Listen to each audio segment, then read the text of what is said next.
जेब से चोरी तो करके ले नहीं रहे, अपना ऑटो चला के ही कमा रहे हैं, उसमें 10 रुपए को ले लेता है हमारे, तो हमें बहुत बड़ा दुख होता है। तो जो गरीब लोग हैं वो स्वरोजगार करने की कोशिश कर रहे हैं, 2 पैसे कमाने की कोशिश कर रहे हैं। और कौन नहीं चाहता अपने बच्चे के लिए शाम के वक्त जब जाए तो एक चॉकलेट लेकर जाना। पुराना गाना है, खून पसीने की जो मिलेगी तो खाएंगे, नहीं तो यारो हम भूखे ही सो जाएंगे। वो पुराना जमाना था, अलग दौर था। अब तो खून पसीने की कमाना ही मुश्किल हो गया है, क्योंकि ये जो गरीब लोग हैं जो दिन भर मेहनत करते हैं, खून पसीना बहाकर 500-700 रुपए प्रतिदिन मुश्किल से कमा पाते हैं, उन्हें भी खून पसीने की कमाई बचा कर रखना बड़ा मुश्किल हो गया है। इन्हें एक शुल्क देना पड़ता है। कौन सा शुल्क देना पड़ता है आपको? प्रतिदिन बस स्टैंड के लिए जाते हैं तो यहाँ रोड पे ही आ जाते हैं पर्ची काटने के लिए। हाँ, नहीं काटते तो हम विश्वास नहीं मानते, बोनी हुई है तो भी नहीं छोड़ते वो हमारे लिए।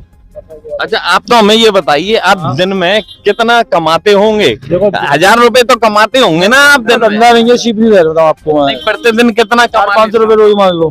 400-500 रुपए रोज कमाते हैं, या डीजल का खर्चा हटाकर कमाते हैं, या उसमें डीजल भी इंक्लूड है? डीजल भी उसमें ही है, डीजल भी उसी में ही है।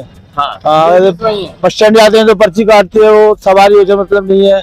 अक्सर जाते हैं तो हमारी पार्किंग की जगह है, मोटर लगा देते हैं, हमको गाड़ी नहीं लगाने देते हैं। वहाँ पे मंडी में जाते हैं तो पर्ची काटते हैं 10 रुपए की, हमारी सब टैक्स वाली पर्ची काटते हैं। कौन पर्ची काटता है आपकी? लोग बस स्टैंड बस स्टैंड पे काटते हैं, मंडी में भी काटते हैं। कितनी मुश्किल होती है इससे जो आपकी पर्ची काट? पैसे देती नहीं है मजदूरी की। अब यहाँ से पुलिस स्टैंड यहाँ हमारी 20 रुपए आती है, 30 रुपए में और क्या 20 रुपए सवारी लेकर आप जाते हैं, और वहाँ पर्ची कितने की कटती है? 10 रुपए की। बड़ी मुही मुश्किल है। 10 रुपए की पर्ची कट जाती है, 20 रुपए की सवारी लेकर जाते हैं। ठीक है ना, वो तो पर्ची कटती है पुलिस स्टैंड जाते हैं जब भी। तो होना क्या चाहिए? ठेले वाले की पर्ची नहीं चाहिए, बंद होनी चाहिए पर्ची, कहने का मतलब ये है। क्या कहना है आपका? ये क्या भ्रष्टाचार चल रहा है पूरी तरीके से, तो भ्रष्टाचार के खिलाफ है, ना कि हम फालतू का मतलब किसी का जेब से चोरी तो करके ले नहीं रहे, अपना ऑटो चला के ही कमा रहे हैं, उसमें 10 रुपए को ले लेता है हमारे, तो हमें बहुत बड़ा दुख होता है। कुछ दिनों पहले मुख्यमंत्री शिवराज सिंह चौहान जब हुआ करते थे, तब उन्होंने ये जो ठेले वाले हैं, ये जो रेहड़ी वाले हैं, उनके साथ में संवाद किया था, और उस संवाद के दौरान उन्होंने ये कहा था कि जो गरीब लोग हैं जो 200-500 रुपए कमाते हैं, उनसे 10 रुपए की पर्ची लेना, पर्ची कटना उनकी, ये न्याय नहीं है, ये न्यायपूर्ण आचरण नहीं माना जा सकता।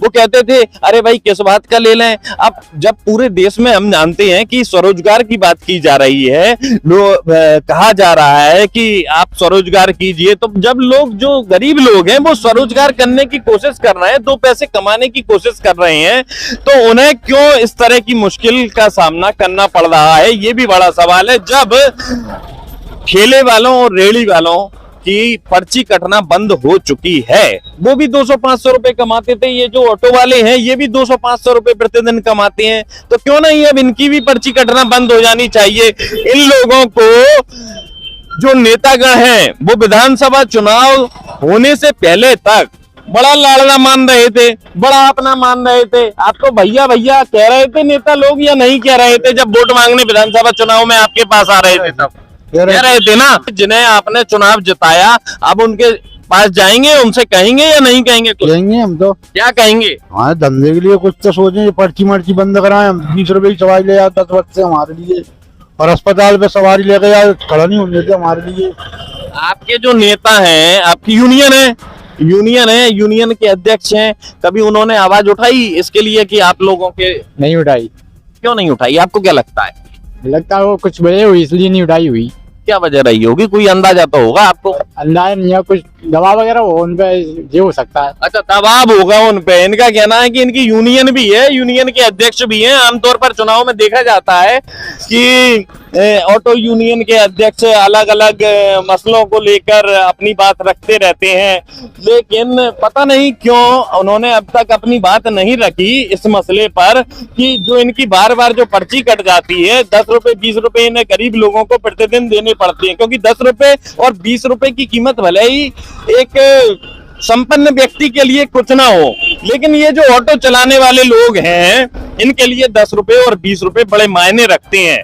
मायने इसलिए रखते हैं क्योंकि ये जब अपने घर जाते हैं, बच्चे के लिए अगर एक चॉकलेट प्रतिदिन लेकर भी जाते हैं तो वो किंडर जो है चॉकलेट खरीदने के लिए भी इन्हें विचार करना पड़ता है, सोचना पड़ता है। और कौन नहीं चाहता अपने बच्चे के लिए शाम के वक्त जब जाए तो एक चॉकलेट लेकर जाना, हर कोई चाहता है ना। तो कम से कम इनकी इतनी बचत तो हो, प्रतिदिन की 10 रुपए 20 रुपए की ये अपने घर बच्चे के लिए चॉकलेट लेकर जा सके। क्या कहेंगे आप? मेरा कहना सही है या गलत है? सही है, आपका कहना बिल्कुल राइट बात है। इस बात को कि जो पर्ची कटती है वो गलत है, इस बात को पर्ची नहीं कटना चाहिए क्या। और ये इतना इतना ट्रैफिक नहीं चल रहा साहब कि 10 रुपए में आप 2 किलोमीटर ले जाते हैं, आप 2-2 3-3 किलोमीटर ले जाते हैं 10-10 रुपए में, उसके बाद भी वापसी सवारी नहीं मिलती, तो क्या मिलता है उसमें। पर्ची नहीं कटना चाहिए।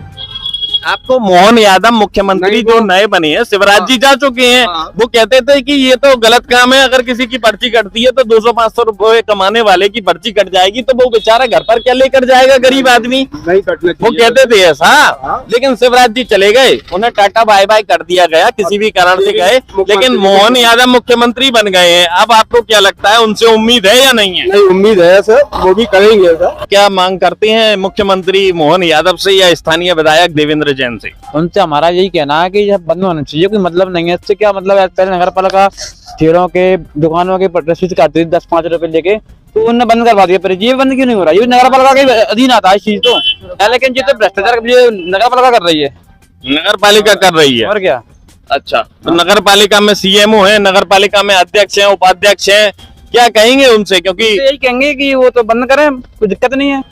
तो ये जो ऑटो वाले हैं ये निराश तो हैं, हालांकि थोड़े से असंतुष्ट भी हैं कि इनका भी यही कहना है कि कम से कम जो 200-500 रुपए कमाने वाले व्यक्ति हैं, इन्हें 10 रुपए 20 रुपए का रोज का पर्ची नहीं कटनी चाहिए, नहीं इन्हें दिए जाने चाहिए, इस पर रोक लगाई जानी चाहिए। अब देखने वाली बात होगी कि नए मुख्यमंत्री मोहन यादव पुराने मुख्यमंत्री शिवराज सिंह चौहान की राह पर चलते हैं, यानी कि उनके कामों को ही आगे बढ़ाते हैं और इस पर्ची वाली जो व्यवस्था है इस पर बैन लगाते हैं या नहीं, या फिर पर्ची वाली व्यवस्था यूं ही चलने देते हैं।